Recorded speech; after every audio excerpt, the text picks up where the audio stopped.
Not every video game needs to save the world. Sometimes the most powerful stories happen in quiet places, in coffee shops, small towns, and sleepy neighborhoods where nothing much seems to happen. In an industry obsessed with spectacle and scale, some games choose instead to slow down, to focus not on combat or conquest, but on the beauty of daily life. These are the games that find magic in the mundane. They ask us to care about the subtle rhythms of existence, conversation after work, familiar street corner at sunset, or the sound of rain against a window. These games remind us that the ordinary isn't boring, it's sacred. It's where emotion lives, where empathy grows, and where life truly happens. By focusing on detail, atmosphere, and human connection, these worlds transform the everyday into something profound. They don't ask us to escape reality, they ask us to look closer at it. At its core, Life is Strange is a story about time travel, but that's not what makes it powerful. What makes it unforgettable is the small town of Arcadia Bay, a place that feels so real you could almost smell the ocean salt and hear the distant buzz of fluorescent lights in the Blackwell Academy hallway. Every corner, every room, every character carries the weight of real life, messy, awkward, and heartbreakingly human. You spend your time not in epic battles, but in classrooms, dorms, and suburban streets. The game's power comes from its focus on small details, the clutter of Max's dorm room, the posters peeling on the walls, the everyday conversations about school gossip or music. It's a world that feels lived in, imperfect, but believable. That's what makes the supernatural moments hit harder. When Max rewinds time, the miracle doesn't overshadow the setting, it deepens it. Her powers don't take away from the ordinary, they force her to confront it from new angles.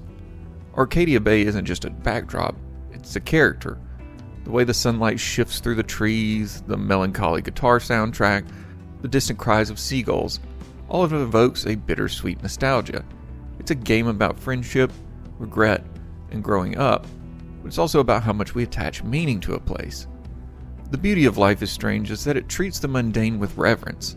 Every small choice, who you talk to, which photo you take, what music you play, this all feels significant, not because of gameplay consequences, but because the game makes you care. It's an ode to ordinary youth, to the quiet heartbreak of realizing that growing up often means saying goodbye to the world that shaped you.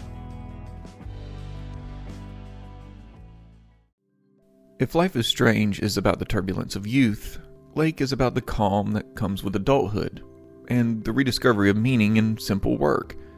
You play as Meredith Weiss, a woman who takes a break from her tech job in the city to return to her hometown of Providence Oaks, Oregon, to fill in for her father as the local mail carrier. That's it. No monsters, no mysteries, just letters, deliveries, and conversations. At first it feels strange, almost too quiet. You drive the same postal route every day, deliver mail to the same houses, and chat with the same handful of residents. But slowly, that repetition transforms into routine, and routine transforms into reflection. The magic of Lake lies in how it uses simplicity to create serenity. The sound of gravel under your postal van tires, the rustle of trees in the wind, the way sunlight hits the lake in the afternoon, it all feels meditative. The game doesn't push you to rush or optimize, it encourages you to slow down and simply exist. The act of delivering mail becomes a kind of therapy, each interaction a reminder of how human connection hides in the smallest exchanges. Every character you meet, from the movie-obsessed teenager to the cranky old man, reveals a glimpse of small-town life frozen in time. And through Meredith's quiet conversations, you realize that small doesn't mean insignificant. The slower pace gives every moment weight. In a medium often defined by constant motion, Lake is unafraid to stop. It's not about achieving a goal, it's about rediscovering balance. It reminds us that tranquility doesn't come from what we accomplish, but from how we experience the world around us. Coffee Talk takes place in a single location, a cozy coffee shop tucked into a rainy, alternate version of Seattle where humans and fantastical creatures coexist. The entire game unfolds within its walls. You serve drinks, you listen to stories, and talk with your regulars. There are no boss fights, no world-ending crisis, just people trying to make sense of their lives over a cup of coffee. That intimacy is where Coffee Talk finds its magic. By limiting your perspective to one space, the game turns its environment into a living organism. The soft hum of the espresso machine, the clink of ceramic mugs, the mellow lo-fi soundtrack, and the glow of streetlights outside the window. All of it builds a space that feels safe, warm, and alive. The customers who wander in are more than just NPCs. They become fixtures of your daily rhythm. Their stories unfold slowly, day by day, like conversations with real regulars. You start to look forward to their visits, to hearing how their lives are changing. Each drink you prepare becomes a small act of empathy. What Coffee Talk captures better than most games is the emotional power of quiet connection. It celebrates the art of listening, of being present without needing to fix or solve. In an industry built around action, Coffee Talk gives us stillness, gives us presence. There's something profoundly human about a game where the grandest gesture you can make is serving someone their favorite drink. It shows that compassion doesn't need spectacle, it just needs consistency.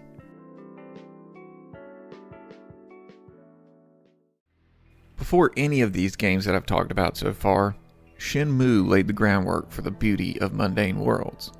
Released in 1999, it was one of the very first games to take everyday realism seriously, to create a world where you could do almost nothing, yet feel like you were doing everything. You play as Ryo Hazuki, a young man investigating his father's murder in a small Japanese town. But most of your time isn't spent fighting or chasing clues, it's spent living. You go to work, talk to neighbors, pet stray cats, and wait for buses. Shops open and close at real hours.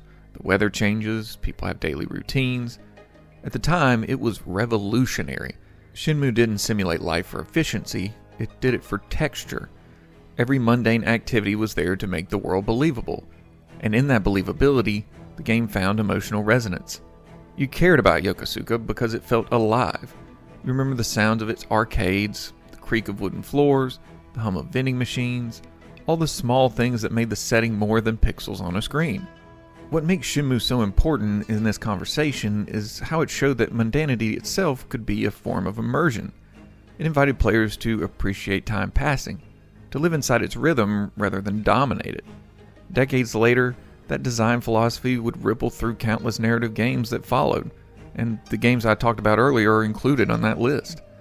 In an age of spectacle, Shenmue dared to believe that the ordinary could be epic. It turned a street, a shop, a daily routine into a canvas for introspection, and in doing so, it proved that immersion doesn't come from size or scale, but from authenticity. What unites these games is their refusal to hurry.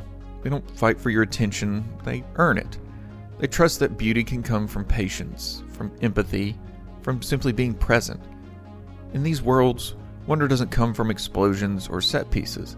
It comes from noticing, from the sound of rain, the hum of traffic, quiet conversation between two friends.